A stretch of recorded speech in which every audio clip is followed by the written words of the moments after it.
हाय मित्रों, क्या हालचाल है आप लोगों का। ढेर सारा आप लोगों का धन्यवाद इतना ज़्यादा समर्थन देने के लिए बुक को। और निश्चित रूप से सवालों को बनाइए, जहाँ भी प्रॉब्लम होता है वो मुझे समझाइए, वो मुझे बताइए, आप लोग कमेंट के जरिए बताइए।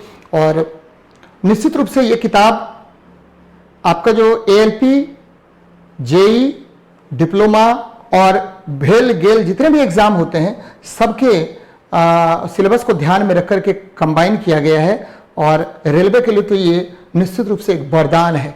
ध्यान में रखना है कि इस किताब के जरिए आपकी सफलता सुनिश्चित हो, ऐसा मेरा मानना है। और भगवान से दुआ करता हूं मैं कि ये किताब इतनी ऊंचाई तक पहुंचे जो आप लोगों को सफलता दिलाने में एक महत्वपूर्ण भूमिका अदा करे।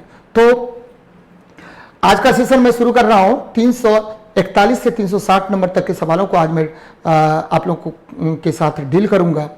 तो सबसे पहला जो प्रॉब्लम है 341 नंबर, देखिए क्या कह रहा है कि 100 केजी द्रव्यमान के एक पिंड की गति 5 सेकंड में 5 मीटर पर सेकंड से 15 मीटर पर सेकंड हो जाती है, तो उस पर आरोपित त्वरण का मान ज्ञात कीजिए। तो पिंड पर आरोपित बल की गणना कीजिए। एक समान त्वरण आरोपित हो रहा है। तो सबसे पहले देखिए बल की परिभाषा कहां से मिलता है। तो बल का परिभाषा न्यूटन के पहले गति नियम से। बल का व्यंजक कहां से मिलता है। तो बल का व्यंजक न्यूटन के द्वितीय गति नियम से मिलता है। और बल का व्यंजक क्या कह रहा है। बल का व्यंजक कह रहा है कि द्रव्यमान और त्वरण का गुणनफल होता है बल। और यहां से ले लीजिए m into v minus u by T. वेग में परिवर्तन की दर को हम क्या कहते हैं, त्वरण कहते हैं। चलिए निकालते हैं। द्रव्यमान देखिए कितना केजी है, 100 केजी है। और आपका जो वेग है वो वेग कितना है, तो 15 में से 5 को घटा दीजिए, बटा कितना कर लीजिए, तो 5 कर लीजिए। 5 सेकंड दिया हुआ है। समय का मान कितना दिया हुआ, 5 सेकंड दिया हुआ है। तो 100 गुना आपको ये 15 में से 5 गया 10 बटा 5 भी आ जाएगा, तो काट दीजिए, 2 आ गया। तो 100 गुना 2 बराबर कितना हुआ, 200 न्यूटन भी हो जाएगा।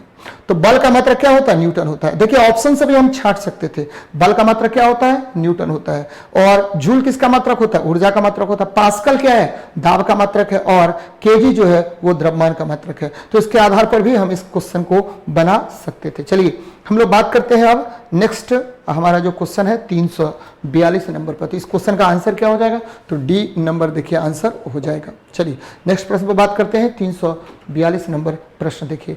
5 मीटर पर सेकंड की गति से आगे बढ़ रही द्रव्यमान m की एक वस्तु की गतिज ऊर्जा 25 जूल है, तो इसकी गति दोगुनी हो जाने पर उसकी गतिज ऊर्जा कितनी होगी। तो प्रश्न आसान है। देखिए क्या कह रहा है। प्रश्न में कह रहा है कि भाई आपका जो गतिज ऊर्जा है तो 5 मीटर पर सेकंड की गति से आगे बढ़ रही, ठीक है, द्रव्यमान m की वस्तु की गतिज ऊर्जा 25 जूल है, तो उसकी गति दोगुनी हो जाने पर उसकी गतिज ऊर्जा कितनी होगी। तो काइनेटिक एनर्जी गतिज ऊर्जा बराबर क्या होता है, हाफ m इंटू v का स्क्वायर कर दीजिए। 1/2 गुना m का वैल्यू कितना है भाई, तो m का वैल्यू, ठीक है, तो m का वैल्यू आपको दिया हुआ है। 5 मीटर पर सेकंड की गति से बढ़ रही द्रव्यमान m का निकालना ही है, m कर लीजिए। वेग दिया हुआ है, वेग कितना है, 5 का स्क्वायर दिया हुआ है। और गतिज ऊर्जा आपको दिया हुआ है 25 जूल दिया हुआ है। तो निकाल लीजिए m बराबर क्या हुआ, 25 गुना 2 बटा 25 कर लीजिए, काट दीजिए, यानी 2 kg होगा। ध्यान में रखना है कि गतिज ऊर्जा जो होता है वो क्या होता है, तो हाफ mv स्क्वायर के बराबर होता है। गतिज ऊर्जा किसके बराबर होगा, हाफ mv स्क्वायर के बराबर होगा। और गतिज ऊर्जा किसी वस्तु के गति के कारण उसमें संचित ऊर्जा को हम क्या कहते हैं, गतिज ऊर्जा कहते हैं। और ये भी ध्यान में रखना है कि गतिज ऊर्जा के बराबर पी स्क्वायर बटे क्या होता है, 2m होता है, ठीक है। पी स्क्वायर बटे क्या होगा, 2m होगा।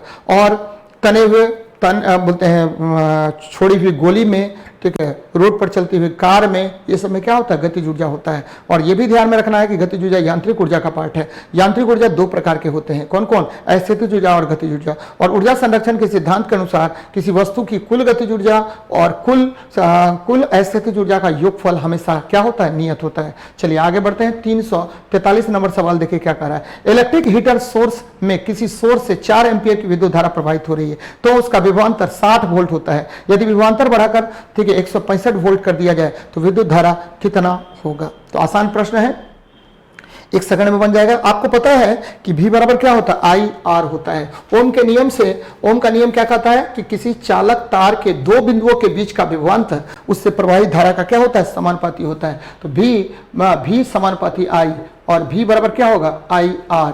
और इसको और एक स्टेप बढ़ा लेते हैं, क्या कहते हैं, V, ठीक है, V बटा I बराबर क्या होगा, R बराबर क्या हो गया, नियत। और इसको कर लेते हैं, यानी दिस इंप्लाई V1 बटा I1 बराबर V2 बटा क्या हो जाएगा, I2। आपको निकालना क्या है, तो विभवांतर बढ़ाकर 120 वोल्ट हो जाता है, तो धारा निकालना है तो I2 निकालना है, I2 बराबर V1, ठीक है, I2 बराबर क्या हो जाएगा, V2 इंटू I1 बटा V1। तो अब देखिए V2 का वैल्यू कितना है, 165 वोल्ट है, ठीक है, गुना, ठीक है, आपका I1 का मान कितना है, तो I1 का मान देखिए कितना है, तो 4 एम्पियर है, 4। अब बटे V1 का वैल्यू कितना है, तो 60 वोल्ट है, तो 60 वोल्ट कर लीजिए। चलिए करते हैं, तो 11 15 ही 60 और 15 का 15, 15 का 15, यानी 11 एम्पियर धारा हो जाएगा। तो प्रवाहित धारा कितना हो जाएगा, 11 एम्पियर हो जाएगा। तो आंसर क्या हो जाएगा भाई, तो आंसर बी नंबर होगा। ध्यान में ये रखना है कि ओम का नियम जो है वह, ठीक है, वह प्रवाहित धारा और विभवांतर के बीच संबंध बताता है, विभवांतर और प्रवाहित धारा के बीच संबंध बताता है। चलिए हम लोग बात करते हैं नेक्स्ट प्रश्न पर। कह रहा है 344 नंबर प्रश्न क्या कह रहा है, आपतित किरण और परावर्तित किरण के बीच कोण 80 डिग्री है, तो आपतित कोण का मान कितना होगा। तो आसान प्रश्न है, तो आपको पता होगा कि आपका जो है आपतित किरण और परावर्तित किरण के बीच कोण दिया हुआ है, तो आपतन कोण का मान कितना डिग्री होगा, आपतित कोण का मान या आपतन कोण का, आपतित कोण का मान कितना होगा। ठीक है, कोई दिक्कत नहीं है। ये देखिए आपको पता है कि जब किसी परावर्तक सतह पर, ठीक है, परावर्तक सतह पर क्या पड़ेगा, तो प्रकाश पड़ता है तो परावर्तित होकर उसी माध्यम में लौट जाता है, इसी घटना को हम परावर्तन कहते हैं। और ये अविलंब होता है, क्या होता है, अविलंब होता है। और आपतन कोण क्या होता है, तो आपतित किरण और अभिलंब के बीच जो कोण होता है उसको आपतन कोण कहते हैं। और आपतित किरण और बोलते हैं अभिलंब और परावर्तित किरण के बीच जो कोण होता है उसको, ठीक है, उसको परावर्तन कोण कहते हैं। और आपतन कोण बराबर क्या होता है, परावर्तन कोण क्या होता है, यानी I बराबर R, दोनों एक दूसरे के बराबर होता है। चलिए, और आपको प्रश्न में क्या कह रहा है कि angle I plus angle R का मान दिया हुआ 80 डिग्री और दोनों का मान बराबर हो रहा है। ठीक है, दोनों का मान क्या हो रहा है, बराबर होता है। तो 2I या 2R कुछ भी कर सकते हैं, 2I या 2R, ठीक है, 2R करिए, 2I या 2 एंगल 2R बराबर कितना, 80 डिग्री। तो I एंगल I बराबर कितना हो जाएगा, 80/2 बराबर कितना डिग्री, 40 डिग्री हो जाएगा। कितना डिग्री आंसर होगा, 40 डिग्री आंसर होगा। तो आंसर क्या हो जाएगा, देखिए ये वाला आपको आंसर होगा। ठीक है, ध्यान में रखना है कि परावर्तन किसको कहते हैं, जब प्रकाश की किरण एक माध्यम से चलती हुई परावर्तक सतह पर पड़ती है, पुनः उसी माध्यम में वापस लौट जाती है, तो इस घटना को हम प्रकाश का परावर्तन कहते हैं। ठीक है, चलिए आगे बढ़ते हैं, नेक्स्ट प्रश्न पर बात करते हैं। 345 नंबर प्रश्न क्या कह रहा है, फिर वही प्रश्न आ गया। देखिए क्या कह रहा है कि ऑक्सीजन में ध्वनि की चाल 316 मीटर पर सेकेंड होता है, एकदम सही है। ठीक है, ऑक्सीजन में ध्वनि की चाल 316 मीटर पर सेकेंड से लेकर के 343 मीटर पर सेकेंड के बीच होता है, ध्यान में रखना है। और जल में ध्वनि की चाल जो है 1498 मीटर पर सेकेंड उसका होता है। और ध्वनि अनुदैर्ध्य तरंग, ध्वनि कौन सी तरंग है, अनुदैर्ध्य तरंग है। और ध्वनि जब माध्यम से गमन करती है तो क्या होता है कि संपीड़न और विरलन के रूप में एक स्थान से दूसरे स्थान तक गमन करता है। जहां संपीड़न होता है वहां पर उच्च दाब और निम्न घनत्व होता है, और जहां पर विरलन होता है वहां पर, ठीक है, उच्च दाब संपीड़न में उच्च दाब और उच्च घनत्व होगा, और विरलन में, ठीक है, निम्न दाब और निम्न घनत्व होता है। याद रखना है कि ध्वनि की चाल के बारे में सबसे पहले आपको न्यूटन ने बताया था। न्यूटन के अनुसार जब माध्यम से ध्वनि गुजरती है तो यह एक समतापिक परिवर्तन है, लेकिन बाद में लाप्लास ने इसमें शुद्धिकरण किया। उनके अनुसार जब माध्यम से ध्वनि गुजरती है तो यह आपको रुद्धोष्म परिवर्तन है। कौन सा परिवर्तन है, रुद्धोष्म या एडियाबेटिक चेंज है। तो ये ध्यान में आपको रखनी चाहिए। चलिए आगे बढ़ते हैं। 346 नंबर सवाल देखिए, एक विलियन में 320 ग्राम मात्रा में नमक की मात्रा 32 ग्राम है, तो सांद्रता निकालिए। द्रव्यमान सांद्रता जब भी निकालने की बात करते हैं हम लोग, तो द्रव्यमान सांद्रता क्या होता है, तो द्रव्यमान सांद्रता होता है विलयन की मात्रा। ध्यान दीजिएगा, द्रव्यमान सांद्रता कैसे निकालेंगे, तो द्रव्यमान सांद्रता बराबर होता है विलयन का द्रव्यमान। किसका द्रव्यमान, तो विलयन का द्रव्यमान बटे, बोलते हैं विलय का द्रव्यमान बटे विलयन का द्रव्यमान बटे विलयन का द्रव्यमान गुना 100 कर लीजिए इसको। विलयन का द्रव्यमान गुना क्या हो जाएगा, 100 हो जाएगा। चलिए निकालते हैं इसको। ठीक है, देखिए कितना है, तो कितना है 32 ग्राम है, पता कितना हो गया 320 प्लस, ठीक है, आपको विलियन में पानी इतना है तो 32 कर लीजिए, गुना क्या कर लीजिए 100। चलिए 32/352 गुना 100 निकाल लेते हैं इसको। ठीक है, 32 गुना 352 गुना 100, तो आंसर क्या निकल जाएगा, तो भागा गुना करेंगे तो ये निकल जाएगा कितना, तो निकल जाएगा 9, ठीक है 9.09%, 9.09%। कैसे निकालें, तो ये देखिए 32 को काट दीजिए, 32 आई 11 कट गए, ठीक है इसको भागा देंगे, 11 9 99, ठीक है 11 9 99, ठीक है 9 1 फिर तो इतना आ जाएगा 0.909% हो जाएगा, ध्यान में रखना है। तो द्रव्यमान सांद्रता क्या होता है कि विलय का द्रव्यमान बटा विलयन का द्रव्यमान गुना क्या 100। चलिए आगे बढ़ते हैं, नेक्स्ट प्रश्न पर बात करते हैं। विलयन क्या होता है, तो विलयन क्या होगा, तो आपको पता होनी चाहिए कि विलयन किसको कहते हैं। विलयन कहते हैं कि जब विलय को विलायक से मिला देते हैं तो ये बनने वाला पदार्थ क्या कहलाता है, विलयन कहलाता है। जिसकी मात्रा कम होती है उसे विलय कहते हैं, और जिसकी मात्रा अधिक होती है विलायक कहते हैं। सबसे अच्छा विलायक जो होता है वह ठीक है जल होता है। जल किसी भी पदार्थ को अपने में घुला लेने की क्षमता रखता है। ध्यान में रखना है कि अकार्बनिक पदार्थ जो है वह जल में घुलनशील होता है, लेकिन कार्बनिक पदार्थ जल में घुलनशील नहीं होता है। चलिए नेक्स्ट प्रश्न में बात करते हैं। 347 नंबर प्रश्न देखिए क्या कह रहा है। 347 नंबर प्रश्न कह रहा है कि भाई ठीक है आपका क्या कह रहा है, निम्न में से कौन सा सही संबंध है, कौन सा सही संबंध है, ध्यान दीजिएगा जरा। ठीक है, आपको पता है कि गति के बहुत सारे समीकरण होते हैं। पहला जो समीकरण होता है वह v बराबर u प्लस at होता है, ये गति का पहला समीकरण। दूसरा समीकरण जो है गति का, ये क्या बताता है, वेग और वेग समय संबंध बताता है, वेग समय संबंध बताता है। याद रखिएगा, बार बार आपसे क्वेश्चन पूछेगा कि गति का पहला समीकरण क्या होता है, तो गति का पहला समीकरण होता है v बराबर u प्लस at, और यह वेग और समय के बीच संबंध बताता है। अब देखिए गति का जो दूसरा समीकरण होता है, ध्यान दीजिएगा, गति का जो दूसरा समीकरण होता है वो क्या होता है, s बराबर ut plus half at square, और यह जो है स्थिति समय संबंध बताता है। किसका समय, स्थिति समय संबंध बताता है। स्थिति समय संबंध या स्थान समय संबंध, स्थिति समय संबंध बताएगा।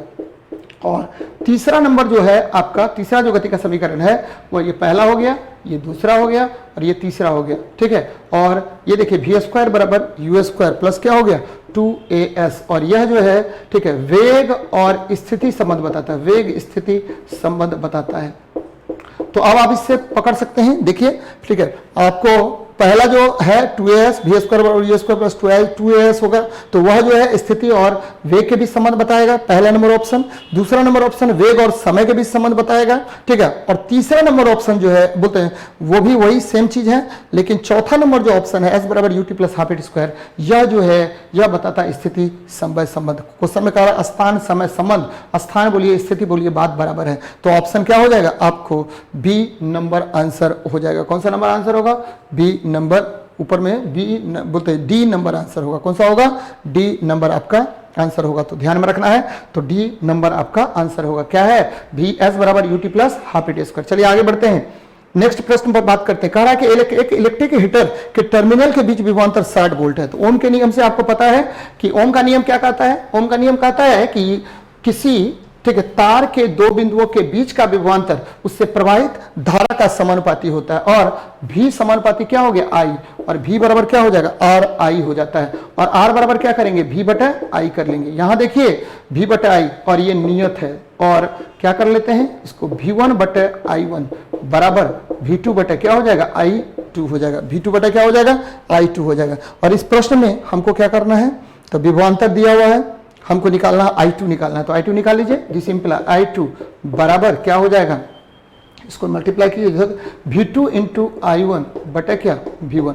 तो भाई जी v2 का मान दिया हुआ है, कितना दिया हुआ है 172.5 वोल्ट दिया हुआ है, 172.5 वोल्ट दिया हुआ है, ठीक है। क्योंकि प्रतिरोध क्या होता है, तो प्रतिरोध होता है किसी चालक से जब हम धारा प्रवाहित करते हैं तो धारा के मार्ग में अवरोध को प्रतिरोध कहा जाता है। 172 गुना 0.5 गुना I1 का वैल्यू देखिए कितना है, तो I1 का वैल्यू है 4, और ठीक है V1 का वैल्यू कितना है 60 वोल्ट है, तो काट दीजिए 4 15 ही 60, और 15 का 15, 15 का 15, और क्या बचा 2 2, 15 का 15, और क्या बचा 15 का 15, और 15 का 15, 15 55 75, 11.5, ठीक है, क्या निकल गया, एम्पियर निकल गया। याद रखना है कि विद्युत धारा का जो तो आंसर क्या हो जाएगा, सी नंबर आंसर होगा। ये ध्यान में आपको रखना है कि जो है विद्युत धारा का जो मात्रक होता है वो क्या होता है, एम्पियर होता है, और विभवांतर का मात्रक जो है वोल्ट होता है। विभवांतर का मात्रक क्या होगा, वोल्ट होगा, और प्रतिरोध का मात्रक क्या होता है, ओम होता है। प्रतिरोध को मापने के लिए हम लोग आपको ओम मीटर का प्रयोग करते हैं या मल्टीमीटर का भी प्रयोग किया जाता है। यदि धारा विद्युत धारा का माप करना है तो उसके लिए हम लोग किसका प्रयोग करते हैं, विद्युत धारा की माप करने के लिए हम लोग जनरली यूटिलाइज करते हैं किसको, तो एमीटर का प्रयोग करते हैं, लेकिन विद्युत धारा का पता लगाने के लिए हम लोग गैल्वेनोमीटर का प्रयोग करते हैं। चलिए आगे बढ़ते हैं, नेक्स्ट प्रश्न पर बात करते हैं। कह रहा है कि 4 मीटर पर सेकंड के एक समान वेग से, ठीक है, एक चलने वाली वस्तु 120 जूल की गतिज ऊर्जा से चलती है, तो वस्तु का द्रव्यमान ज्ञात करें।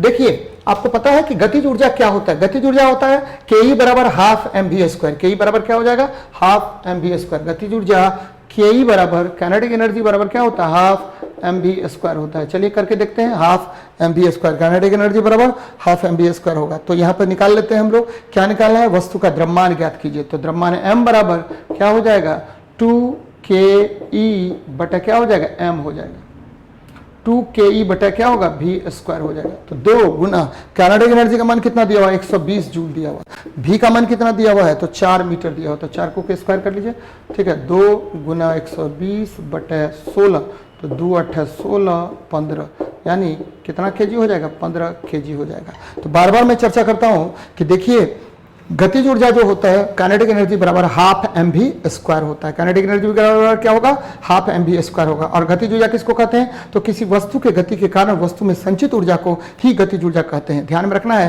कि रोड पर चलती कार में कौन सी ऊर्जा, ठीक है, आपको गतिज ऊर्जा होगी। चलिए नेक्स्ट प्रश्न में बात करते हैं, 350 नंबर। 1 किलोवाट किसके बराबर होता है, यहाँ वो आवर नहीं बोल रहा है, 1 किलोवाट बोल रहा है। तो ध्यान में रखना है कि 1 किलोवाट जब भी चर्चा करेंगे, किलोवाट मेगावाट क्या हो जाएगा, तो 1 किलोवाट, किलो का मतलब क्या होता है, तो 10³ होता है, 10³ वाट के बराबर होगा। अगर यहीं पर दिया हुआ 1 मेगावाट बराबर कितना होता है, 10⁻6 वाट होता है। यहीं पर अगर दिया हुआ 1 मिलीवाट बराबर कितना होता है, तो 10⁻³ वाट दिया है। यहीं दिया हुआ है आपको 1 गीगावाट बराबर क्या होता है, 1 गीगावाट यानी 10⁹ वाट के बराबर होगा।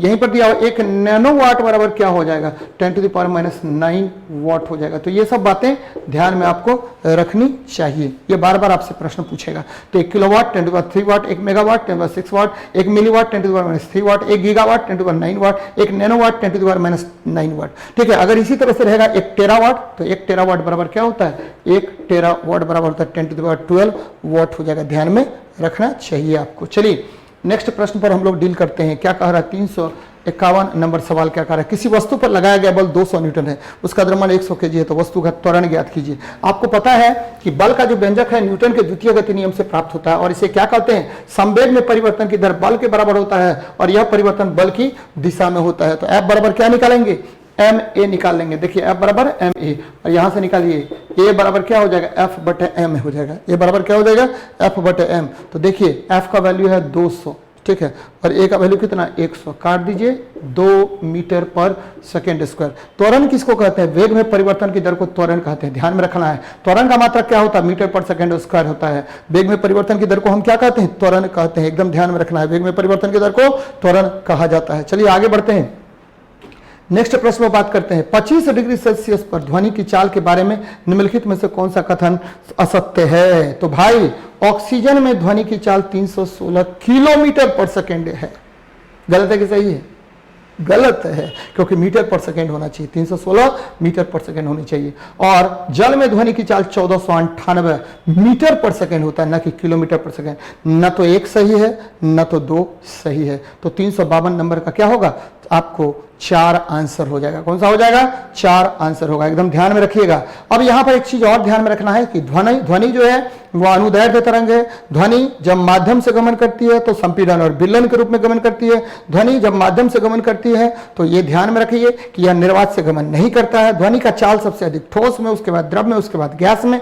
तो ध्वनि जो है, ठीक है, ध्वनि जब किसी माध्यम से गमन करती है तो क्या होगा, माध्यम के ताप के कारण वो क्या होगा, उसकी गति बढ़ जाती है, यानी तापमान के बढ़ने से ध्वनि की चाल बढ़ जाती है। ध्वनि की चाल पर दाब का कोई प्रभाव नहीं पड़ता है, लेकिन आर्द्रता के बढ़ने से ध्वनि की चाल क्या होती है, बढ़ जाती है। ध्वनि की चाल, ठीक है, माध्यम के गति के कारण भी प्रभावित होता है। माध्यम की गति की दिशा में ध्वनि की चाल बढ़ जाती है, माध्यम की गति के विपरीत ध्वनि की चाल घट जाती है। तो आप ध्यान में रखनी चाहिए आपको। ध्वनि की चाल वायु में आपको अगर 25 डिग्री सेल्सियस तापमान है तो लगभग 346 मीटर पर सेकेंड होता है, और ऐसे ध्वनि की चाल जो है, ठीक है, अगर 0 डिग्री सेल्सियस पर बात करें तो 332 मीटर पर सेकेंड होता है। चलिए नेक्स्ट प्रश्न पर बात करते हैं हम लोग 353 नंबर सवाल पर। यदि 8 घंटे के लिए 750 वाट इलेक्ट्रिक इस्त्री का उपयोग करते हैं तो इस्त्री द्वारा, ठीक है, एक दिन में खपत ऊर्जा कितनी होगी। तो आपको ध्यान में रखना चाहिए कि ऊर्जा खपत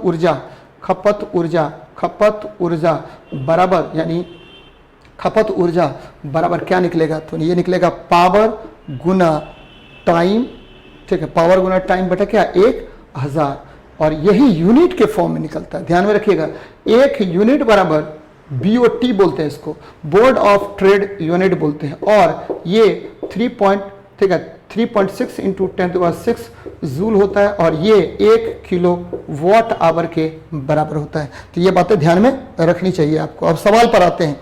सवाल कह रहा है कि भाई 750 है, ठीक है, गुना 8 घंटा जल रहा है, तो और बटा क्या, इंटू n भी कर दीजिए, ठीक है, बटा क्या कर लीजिए 1000, ठीक है, गुना क्या कर लीजिए 1 कर लीजिए।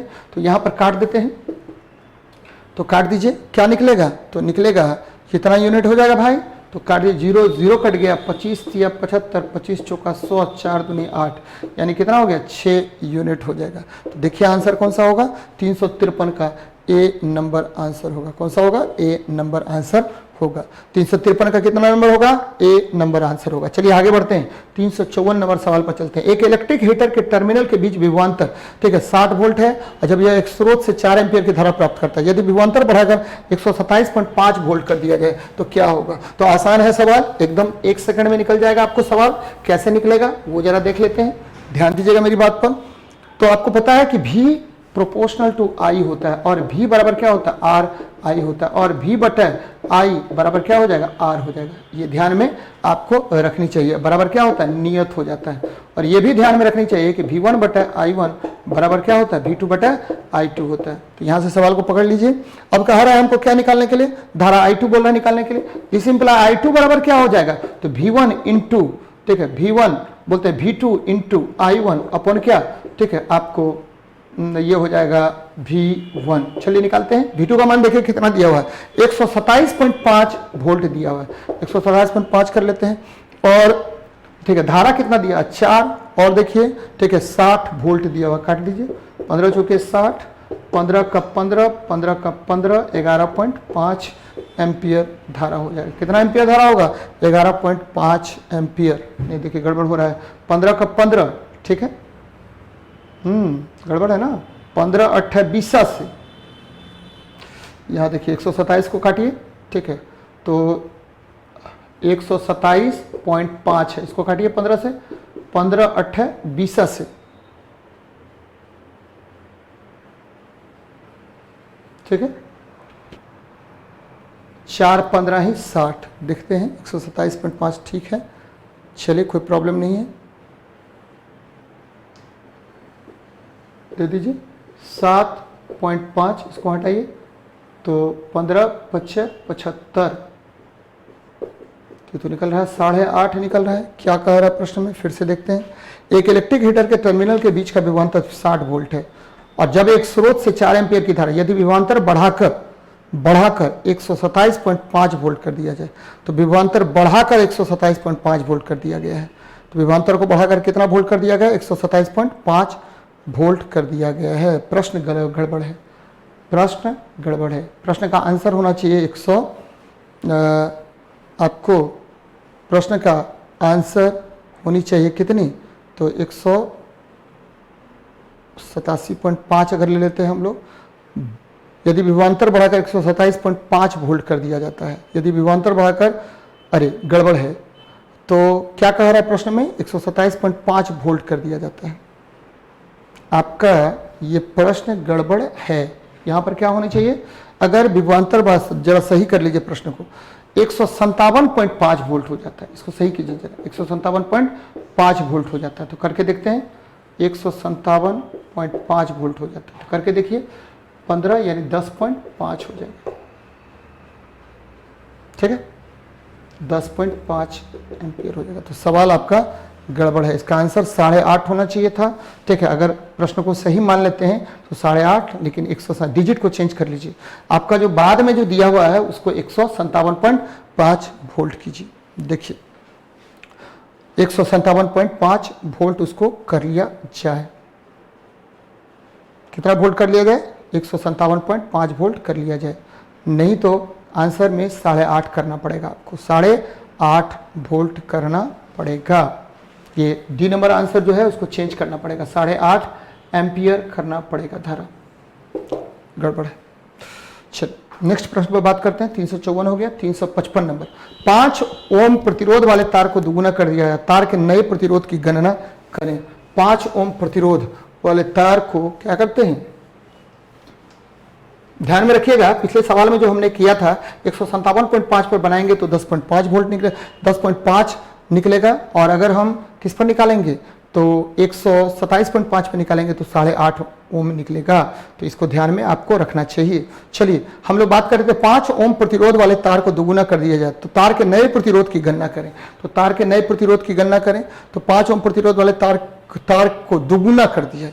कितना गुना कर देते हैं? दुगुना। तो जब भी दुगुना करते हैं तो ध्यान में रखिएगा, जितना गुना करेंगे उतना प्रतिरोध का मान क्या होगा? घट जाएगा। ध्यान में रखिए, जितना गुना करेंगे उतना ही तार जितना गुना होगा उसके अनुसार उसका त्रिज्या घट जाएगा। और आपको पता है कि प्रतिरोध समानुपाती 1 क्या होता है?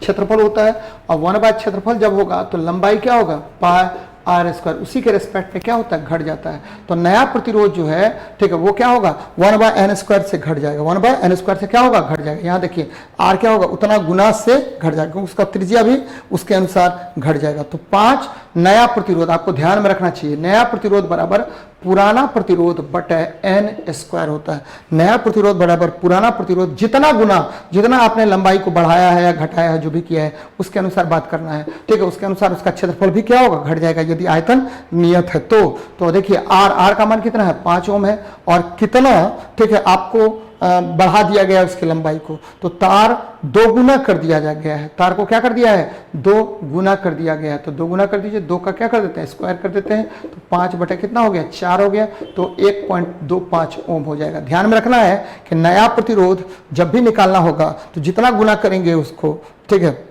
उसका 1/n² कर देंगे, 1/n² कर देंगे तो नया प्रतिरोध आपको निकल जाएगा। तो आर बराबर क्या होता है? ठीक है, आर बराबर आर न्यू बराबर दिया गया प्रतिरोध बटे जितना भाग आपने बढ़ाया या घटाया जो भी किया है तो n² कर दीजिए। ठीक है, यहाँ पर 2 गुना बढ़ा रहे हैं तो क्या हो जाएगा? आर न्यू बराबर आर बटे n², यानी 2 गुना तो 2 का स्क्वायर भाग दे देंगे, 5/4 हो गया, तो यानी 1.25 ओम हो जाएगा। चलिए आगे बढ़ते हैं।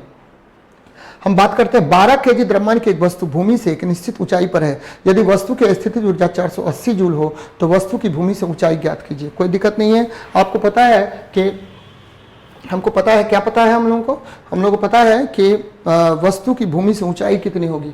तो वस्तु की भूमि से ऊंचाई आपको पता है, पोटेंशियल एनर्जी बराबर कितना होता है? तो mgh होता है। पोटेंशियल एनर्जी बराबर क्या होगा?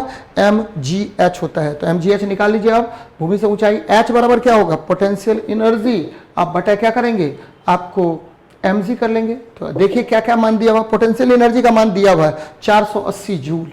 ठीक है, बटे आपका द्रव्यमान दिया हुआ है 12 और आपका एक और चीज दिया हुआ है, जी का मान दिया हुआ है 10। तो काटिए, 10 काट दिए, बढ़ चुके 48, यानी 4 मीटर। ध्यान में रखना है कि आंसर क्या हो जाएगा? आपको आंसर हो जाएगा, ठीक है, सी नंबर। तो ध्यान में ये रखना है कि पृथ्वी से किसी वस्तु की ऊंचाई के कारण उसमें संचित ऊर्जा को अस्थितिज ऊर्जा कहते हैं। और अस्थितिज ऊर्जा P बराबर क्या होता है? mgh होता है। P बराबर क्या होगा? mgh होता है। पोटेंशियल एनर्जी P बराबर mgh होगा। और ये भी ध्यान में रखना है कि आपको तने हुए धनुष में, ठीक है, सितार के तार में या घड़ी की चाबी में हर जगह आपको स्थितिज ऊर्जा होती है। ऊंचाई पर बैठी चिड़िया में भी स्थितिज ऊर्जा ही होता है। चलिए आगे बढ़ते हैं।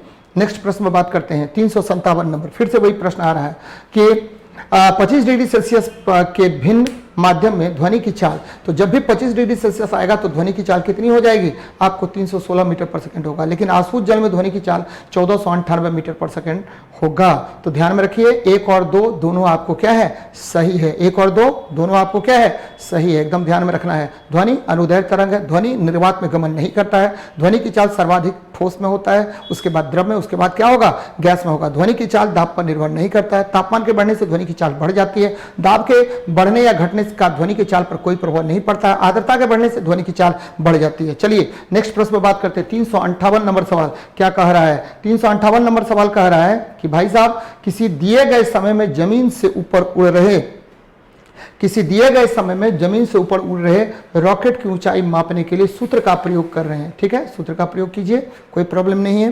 तो कह रहा है कि महत्तम ऊंचाई पर, ठीक है, महत्तम ऊंचाई पर क्या होगा, तो आपको पता होनी चाहिए। ठीक है, किसी दिए गए समय में जमीन के ऊपर उड़ रहे रॉकेट की ऊंचाई मापने का सूत्र H बराबर, सूत्र दिया हुआ, देखिए सूत्र आपको सारा कुछ आपके प्रॉब्लम सवाल में ही दिया हुआ है, कोई प्रॉब्लम नहीं है। सूत्र दिया हुआ है H बराबर क्या दिया हुआ है भाई, H बराबर दिया हुआ है, ठीक है, 119 T माइनस 7T², ये सूत्र दिया हुआ।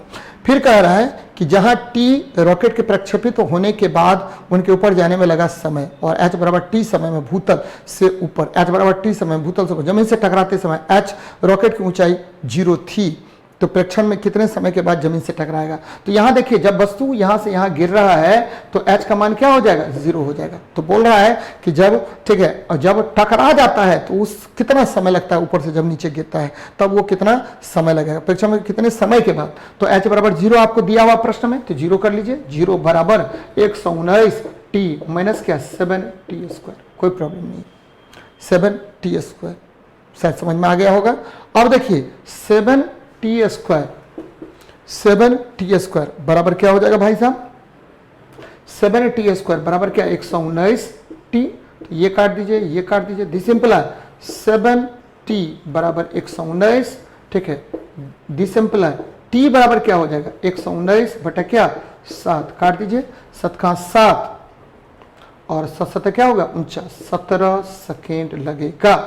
कितना सेकंड लगेगा समय, 17 सेकंड लगेगा। ध्यान में रखना है कि यदि किसी वस्तु को हम ऊपर की ओर फेंकते हैं तो महत्तम ऊंचाई पर वेग का मान 0 हो जाता है। जब कोई वस्तु ऊपर से नीचे टकराती है, तो जब वस्तु पृथ्वी से टकराती है उस समय वेग का मान महत्तम होता है। चलिए नेक्स्ट प्रश्न पर बात करते हैं। 359 नंबर सवाल पर 1 किलोवाट आवर किसके बराबर होता है। तो जब भी 1 किलोवाट आवर की चर्चा करते हैं तो 1 किलोवाट आवर किसके बराबर होगा, तो 1 किलोवाट आवर बराबर होता है 3.6 × 10⁻6 जूल के। 1 किलोवाट आवर बराबर होता है 3.6 × 10⁻6 जूल के बराबर होगा। और इसको हम कैसे करेंगे, तो 3.6 गुना 10⁻6 है, तो 10⁻6 को कर लीजिए, ठीक है, 0 0 0 कर लीजिए, इसको बढ़ा दीजिए, 36 पर क्या आएगा, 36 पर 5 0 कर दीजिए। देखिए ऑप्शन में कौन सा सही है, तो 36 पर 5 0, तो 3 2 5, यानी बी ऑप्शन आपका क्या है, बी ऑप्शन आपका सही है। ध्यान में रखिएगा। 1 किलोवाट आवर को मैंने थोड़ी देर पहले बताया था, इसको वॉट भी कहते हैं, बोर्ड ऑफ ट्रेड यूनिट बोलते हैं, और इसको ध्यान में रखिएगा यूनिट बिजली खपत भी बोलते हैं, इसको किलोवाट आवर तो कहते ही कहते हैं। और यही क्या है, घरों में बिजली खपत जो होता है उसको इसी के द्वारा हम लोग क्या करते हैं, मापते हैं, इसी के द्वारा क्या करेंगे, मापते हैं। चलिए आगे बढ़ते हैं। 360 नंबर सवाल देखिए क्या कह रहा है। 360 नंबर सवाल, किसी पिंड का भार उत्तरी ध्रुव व विषुवत की रेखा पर क्रमशः WP और WE है। यदि पृथ्वी के घूर्णन रुक जाए तो, देखिए पृथ्वी का घूर्णन अगर रुक जाएगा तो विषुवत रेखा पर, ठीक है, आपको वस्तु का भार बढ़ जाएगा लेकिन ध्रुव पर अप्रभावित रहेगा। फिर से सुनिए मेरी बात को, ठीक है। तो क्या बोल रहे हैं कि भाई साहब यदि किसी वस्तु का भार की चर्चा करें तो यहां देखिए G डैश बराबर होता है घूर्णन का प्रभाव G माइनस ω² R, और ये mg डैश ले लीजिए और ये mg ले लीजिए, ठीक है, और ये m ω²R, तो m ω² कर लीजिए, तो mg मतलब W ले लीजिए, ये W डैश ले लीजिए। अब ये हमने कहा इक्वेटर पर, तो आपको पता है कि ये मान लीजिए आपको इक्वेटर पर या कहीं भी हो सकता है, पोल या इक्वेटर कहीं भी ले लीजिए, इक्वेटर पर लीजिए, क्योंकि घूर्णन का प्रभाव वस्तु के भार पर विषुवत रेखा पर ही केवल पड़ता है, ध्रुव पर इसका कोई प्रभाव नहीं होता। एकदम ध्यान में रखिएगा, वस्तु के भार में परिवर्तन केवल ध्रुव पर होता है, बोलते हैं विषुवत रेखा पर होता है, ध्रुव पर कोई प्रभाव नहीं होगा। इसीलिए भार जो है वह विषुवत रेखा पर क्या होगा, विषुवत रेखा पर आपको ठीक है घट या बढ़ जाएगा। यदि घूर्णन आपको घट जाता है, ये देखिए घूर्णन अगर घट जाता है तो क्या होगा, इसका मान बढ़ जाएगा विषुवत रेखा पर भार का मान।